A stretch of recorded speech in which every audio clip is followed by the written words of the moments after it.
New York's chief medical examiner confirms that the man who killed 4 people in New York City back in July had low-stage CTE. It is a degenerative brain disease caused by repeated head injuries that actually kill cells in the brain and is very common in athletes who play contact sports.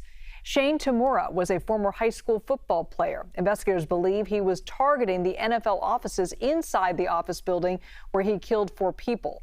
Tamura then shot himself in the chest. Now, investigators say he left a note asking for scientists to study his brain.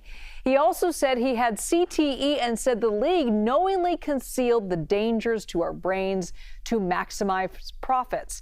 Tamura's family said he suffered from concussions, migraines, and mental illness. Let's bring in CBS News reporter Andres Gutierrez live for us in Las Vegas, the city where the Midtown shooter actually lived.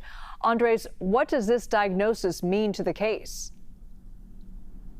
Well, Elizabeth, this diagnosis gives us something solid. It confirms that Shane Tamura was living with CTE. As you mentioned, growing up, he played football, ended up suffering some hits, and ended up complaining of headaches and memory loss. So when he wrote in that note, quote, "Sorry, I study my brain, please, I am sorry," he wasn't just making it up. He really did have this disease. It also shows why he was fixated on the NFL. He believed that the league hid the risk of brain injury, and that's why he chose that particular office tower in Midtown Manhattan, because the headquarters of the NFL are inside. However, on that fateful day, he ended up taking the wrong elevator, and instead of hitting the NFL on the 5th floor, he ended up on the 33rd floor, where he continued his attack at the offices of Rudin Management.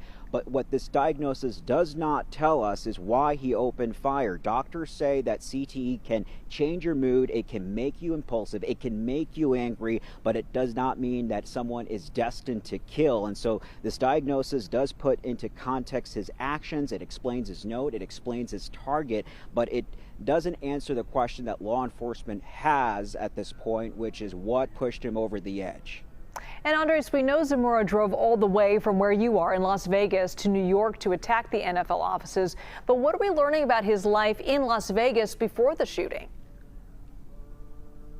Well, at this point, investigators do say that this Vegas connection is key to their investigation. Tamura was living here in Vegas and was working security at the Horseshoes Casino on the Strip. Police records do show that he was placed on psychiatric holds twice in the last few years, once in 2022 and then again in 2024. And in both cases, officers did note that he was armed. But even with that history, he was still able to get a Nevada concealed carry permit. He bought the handgun legal here. Detectives say the rifle that he ended up taking to New York was also purchased here in Vegas from his own supervisor at that casino for about $1,400. Search warrants have been executed at his home. Investigators are still pouring through that evidence, his phones, his bank records, as well as his computer, to try to see how much of the plan was put together here in Las Vegas and whether anyone knew what he was planning to do there in New York.